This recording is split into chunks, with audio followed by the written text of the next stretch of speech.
Shalom and good day all, this is Tehillim29 back again for another DC review, and in this DC review I'll be covering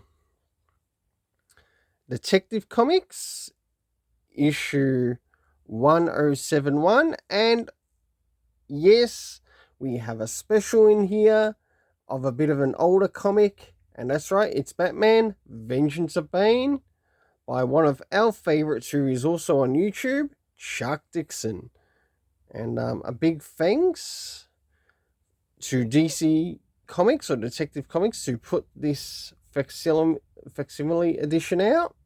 It's going to be basically a good way to compare the difference between one story and another, but also which story rated better over the other. So I'll now get things prepared for the first one that I'll be covering, as we begin with Detective Comics 1071. So starting off with first things first, does this cover in any way, shape or form somehow connect to something that's happening inside of the story? In some essence it does, to which I give a 7 out of 10.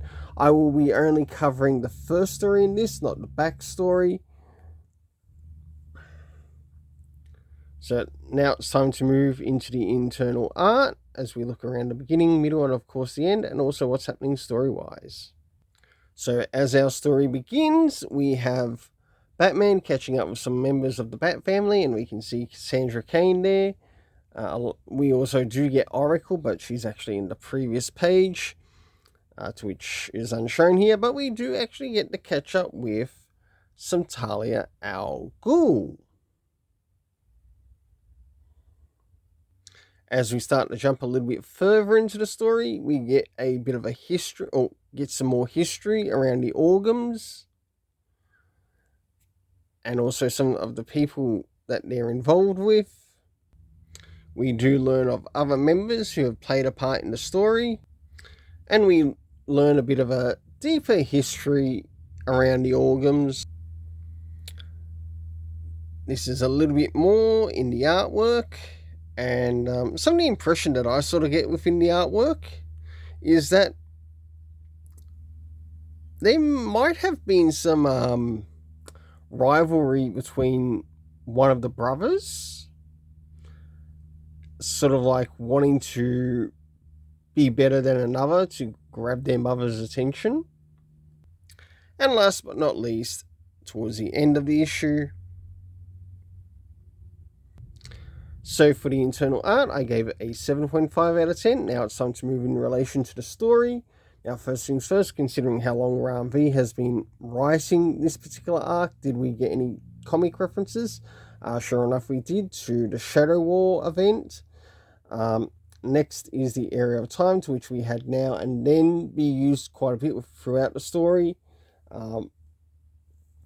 Next is the location. We of course had Gotham City. We had the some places related to the Organ family. We had the Organ place. We had Talia's hidden base. A lost city that was mentioned in the discussion with Talia, called Furham. And of course we had the Organ Palace and a couple of other little places, to which Svestral and Ivani, unless they aren't actually places but names of maybe members connected to the Organ. It wasn't very clear in regards to that. Of course, the cast of characters consisting of Batman, Oracle, Nightwing, Cassandra Cain. We also had Daria, we had Talia, and Ra's al Ghul. For the overall story rating in this, I gave it a 7 out of 10. Now it's time to move into the next comic, and that is Batman, Vengeance of Bane. So jumping into first things first, and that is the area of the cover. With this cover, do we actually get to see something that relates completely to the story? You bet we do. What you see is also what you get. To which I give an 8.5 out of 10. Now it's time to move into the internal art as we get to actually watch around some of the history, care of Chuck Dixon. And a big, huge thanks to Chuck Dixon, as I really enjoyed reading through this story. And I also hope you get to see this video. So as this story begins, we get to learn quite a bit about the character of Bane, and that in this place of Santa Prisca, the children, that's right, the children served the crime of their male parents. And of course, with the male child being born, he's basically thrown into prison. And we practically get to see how this character is raised. And as the story continues, we get to see a little bit more with the character as he grows up within this prison. And whilst he's here, he gets a bit of an epiphany. And of course, we get a bit of a discussion between some of the inmates.